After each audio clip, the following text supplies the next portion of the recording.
Hello बच्चों, कैसे हैं आप सब। बच्चों, आज की जो हमारी क्लास है वह हिंदी व्याकरण में है वर्ण विचार। तो हम वर्ण विचार की परिभाषा जानेंगे और संपूर्ण माहिती विस्तार से एकत्रित करेंगे। तो शुरू करते हैं। वर्ण विचार भाषा की सबसे छोटी इकाई तथा मूल ध्वनि वर्ण होते हैं।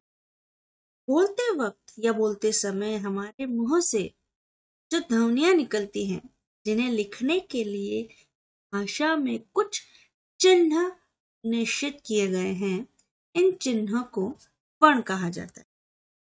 जैसे रोहन आया, इस वाक्य में रोहन शब्द में रो प्लस ह प्लस न, यह सब क्या है? ध्वनियां हैं। इनमें भी कई प्रकार की ध्वनियां होती है। जैसे अब यह एक नाम है रोहन। रोहन को उच्चारण करते समय जो हमारे मुंह से स्वर निकलते हैं, वह हमने अलग अलग रूप से बांटा हुआ है। जैसे रो, यहाँ पे र है प्लस, अब देखिए रो बोलिए तो पीछे अ का उच्चारण आएगा, तो अ को ओ की मात्रा लगाई है, तो ओ, रो, ओ प्लस ह। ह को भी हम जब उच्चार करते हैं तो अंत में ह पीछे अ आता है, तो ह प्लस अ।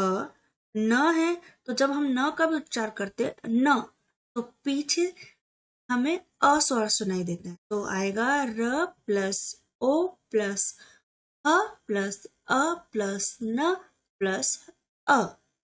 उसी प्रकार अनार, अनार का भी जब हम उच्चार करते हैं तो अ पूर्ण रूप से वह एक स्वर है अ प्लस न को जो आ की मात्रा है, तो वो हमने अलग रूप में रख दिया है, तो वह हो जाएगा आ। र के स्थान पे जब हम र का उच्चार करते हैं तो पीछे अ स्वर हमें सुनाई देता है, तो हो जाएगा अ प्लस न प्लस आ प्लस र प्लस अ, तो हो जाएगा यह अनार। ये रोहन सबसे छोटी ध्वनियां हैं, इन्हें और टुकड़े नहीं किए जा सकते। अर्थात यह नाम एक छोटा सा अक्षर है, इसलिए हम इससे ज्यादा इसको विभाजित नहीं कर सकते। वर्ण वह छोटी से छोटी ध्वनि है जिसके और टुकड़े नहीं किए जा सकते। जैसे अ, क, त आदि। हिंदी भाषा में 44 मतलब 44 वर्ण है। वर्णों का व्यवस्थित समूह वर्णमाला कहलाता है। समस्त वर्णों को एक साथ लिखने से वह वर्णमाला बन जाती है। मानक हिंदी की वर्णमाला इस प्रकार है। स्वर, स्वर में हमने अपनी अगली क्लास में पढ़ा हुआ था, जिसमें मैंने आपको स्वर और व्यंजन पूर्ण रूप से बताए थे, उनकी मात्राएं बताई थी। एक बार फिर से हम करते हैं। स्वर अ आ ई उ ऊ री ए ऐ ओ औ, बराबर, ये सब हमारे स्वर हैं। उसी तरह व्यंजन भी है हमारे। क से ज्ञ तक, यहाँ हमने क से ह तक लिखा है, जैसे क ख ग घ ण च छ ज झ झ ट ठ ड़ ढ ण। इसी तरह से हमारे पूर्ण स्वर दिए गए हैं। स्वर की भी हमने एक क्लास ली थी, बराबर।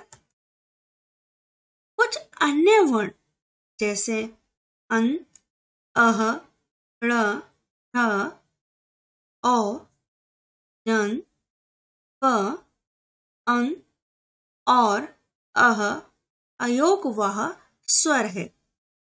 इनके नीचे जो बिंदी दी गई है उसका उच्चारण औ, जन, प आगत ध्वनियां हैं, जिन्हें दूसरी भाषाओं से लिया गया है। ण, न, ण, न, म पंचम वर्णमाला कहलाते हैं एवं पंचम वर्ण कहलाते हैं। वर्ण के भेद वर्ण के दो प्रकार होते एवं दो भेद होते, स्वर, दूसरा व्यंजन।